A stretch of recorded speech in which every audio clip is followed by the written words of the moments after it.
संजय राउत को लेकर के कोर्ट के तरफ से बहुत बड़ा फैसला आ चुका है न्यायिक हिरासत को लेकर के कि संजय राउत अभी जेल में ही रहेंगे या घर जाएंगे या फिर जेल में ही उनकी दिवाली मनेगी या फिर घर में मनेगी। जो सेशंस कोर्ट के तरफ से दोस्तों जो फैसला आया है वो मैं आपको इस वीडियो में बताने वाला हूं। थोड़े देर पहले ही ये फैसला आया है और आपको ये भी बताएंगे कि किस तरीके से उद्धव ठाकरे को बहुत बड़ा झटका हाईकोर्ट की तरफ से लग चुका है। तो इन सब चीज को जानने के लिए इस वीडियो को शेयर करें और चैनल को सब्सक्राइब करना ना भूलें। तो दोस्तों जब से संजय राउत जो हैं वो जेल में हैं तब से उनकी समस्याएं जो है वो बढ़ गई है।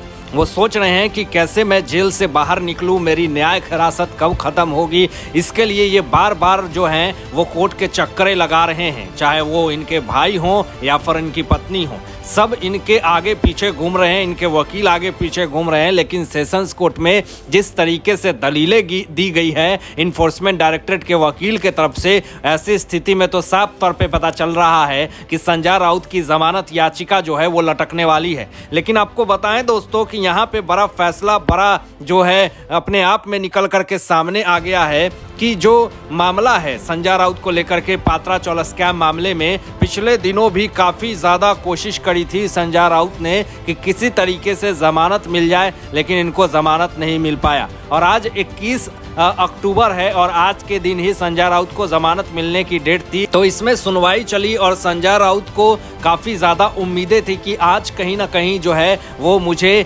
ज़मानत मिल जाएगी। लेकिन आज भी इनकी ज़मानत जो है वो लटक गई है और इनकी ज़मानत याचिका को खारिज कर दिया गया है। यानी संजय राउत फिर से जेल में ही रहने वाले हैं और उनको अब यहाँ पे बड़ी खबर ये भी आई है दोस्तों कि उनकी जो दिवाली है वो जेल के सलाखों के पीछे ही मनेगी। तो कहीं ना कहीं न्यायिक हिरासत बढ़ाने का मतलब ये था कि संजय राउत अगर जेल से बाहर निकलते हैं तो ये गवाहों को धमका सकते हैं और सबूत को मिटा सकते हैं। तो इसी आधार पे काफी ज्यादा विरोध कर रही थी इन्फोर्समेंट डायरेक्टरेट के वकील ने कि संजय राउत को जमानत नहीं दिया जाए। और आपको बताएं यहाँ पे कि राजनीतिक विशेषज्ञों का भी कहना था कि 95% चांसेस हैं जो संजय राउत की जमानत याचिका जो है वो खारिज हो जाएगी। और बिल्कुल वैसी ही परिस्थिति आई और संजय राउत की जमानत याचिका खारिज हो गई है। लेकिन अब आपको बताएं दोस्तों कि यहाँ पे अब एक और बड़ा मामला ये निकल करके सामने आया कि संजय राउत जब भी जाते हैं कोर्ट में तो इनसे उजले वर्दी वाले लोग यानी नेता विधायक मिलने की कोशिश करते हैं।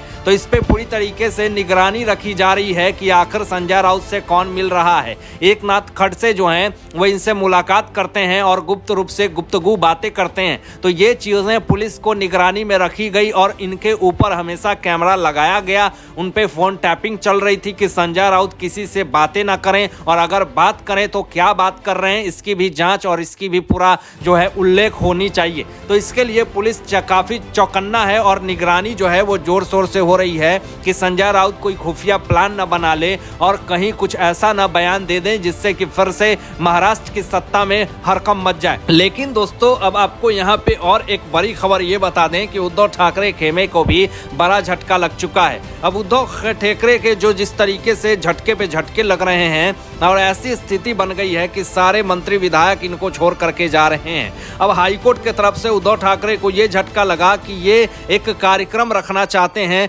दिवाली पहाट। और ये दिवाली पहाट एक ऐसा कार्यक्रम है जिसको करके ये अपना फिर से एक बार शक्ति प्रदर्शन करना चाहते हैं। तो उद्धव ठाकरे की शिवसेना को एक तगड़ा झटका हाईकोर्ट की तरफ से लग गया है। हाईकोर्ट ने साफ तौर पे ये कहा कि ये जो कार्यक्रम उद्धव ठाकरे की शिवसेना रखना चाहती है दिवाली पहाट ये गुणहीन है, इसका कोई मकसद है ही नहीं। तो यहाँ पे खारिज करते हुए एक कार्यक्रम को दिवाली पहाट को याचिका को खारिज कर दिया हाईकोर्ट ने कि उद्धव ठाकरे खेमे की जो कार्यक्रम के लिए जगह मानी गई है दिवाली पहाट के लिए इसको खारिज कर दिया गया। तो ये तगड़ा झटका लगा है उद्धव ठाकरे की शिवसेना को और इसके लिए दिवाली पहाट के लिए कार्यक्रम के लिए दीपावली के लिए जहां पे हाईकोर्ट ने एकनाथ शिंदे जी के शिवसेना को जो है वो अनुमति दे दी है कि आप यहाँ पे कार्यक्रम कर सकते हैं। लेकिन यहाँ पे दोस्तों आपको बता दें कि शिवसेना जो है वो दो गुट में बंध गई है। यहाँ पे बंटने का रीजन ये भी है कि हर एक उद्धव ठाकरे की शिवसेना कह रही है कि मैं असली शिव सैनिक हूँ और शिंदे गुट के शिवसेना ये कह रहे हैं कि मैं असली शिव सैनिक हूँ। लेकिन आधिकारिक तौर पे ये अभी तक ये सिद्ध नहीं हुआ है कि असली शिव सैनिक है कौन। लेकिन अब आपको यहाँ पे बता दें कि अब इसी मामले में दीपाली सैयद जो है वो उद्धव ठाकरे खेमे को छोड़ करके एकनाथ शिंदे के गुट में जाकर के शामिल हो गई हैं। तो ये सवाल कहीं ना कहीं खड़ा हो रहा है कि अब उद्धव ठाकरे को जिस तरीके से शिवसैनिक कार्यकर्ता, नेता, विधायक, एमएलए सब छोड़ करके जा रहे हैं, तो ऐसी स्थिति में आने वाला समय जो है वो उद्धव ठाकरे खेमे के लिए बहुत ही बड़ा चुनौतीपूर्ण होगा। लेकिन इन सब पचड़ों में अब फंस गए हैं ये उद्धव ठाकरे, क्योंकि जिस तरीके से उनको छोड़ करके लोग जा रहे हैं तो अपने आप में ये बहुत बड़ा चुनौतीपूर्ण होगा। लेकिन अब यहाँ पे नीतीश राणे जी का भी बड़ा बयान आ गया दोस्तों, जिसको सुन करके आप दंग होने वाले हैं। अब नीतीश राणे जी ने क्या कहा है ये देख लीजिए। अंधेरी इस उपचुनाव को लेकर के जो 3 नवंबर को उपचुनाव होने वाला है उसको लेकर के नीतीश राणे जी ने बड़ा बयान दे दिया। ये कहा कि यह एक चुनाव एक तरफा है, रमेश लटके के काम को कोई नकार नहीं पाएगा। आपको बता दे दोस्तों कि रमेश लटके की मौत हो गई है और उनकी जो पत्नी है ऋतुजा लटके, उनको किस तरीके से यूज किया जा रहा है, मानसिक प्रताड़ना दी जा रही है, इस पे जो है वो नीतीश राणे जी ने क्या बयान दिया जरा सुनिए।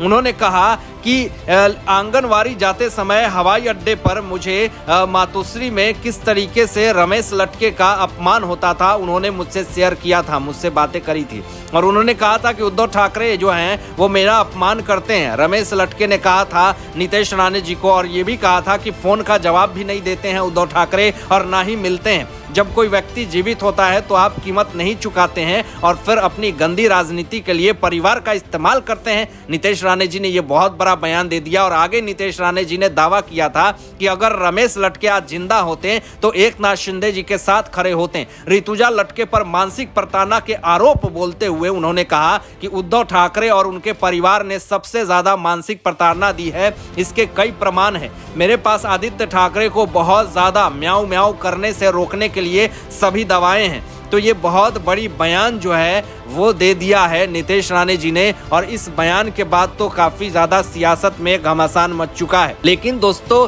अब आपको यहाँ पे आगे ये भी बता दें कि जो बड़ी खबर और ब्रेकिंग खबर ये आई कि जिस तरीके से उद्धव ठाकरे की खेमे में रह करके उद्धव ठाकरे ने कभी भी महाराष्ट्र की सत्ता के लिए, महाराष्ट्र की जनता के लिए कोई काम नहीं किया। लेकिन यहाँ पे अब आपको बताएं कि महाराष्ट्र की जनता के लिए जो है वो एकनाथ शिंदे जी ने बहुत बड़ा कदम उठा दिया है। पहले ये बात को सुनिए और किस तरीके से महाविकास आघाड़ी सरकार ने महाराष्ट्र की जनता को लूटा है ये भी समझिए।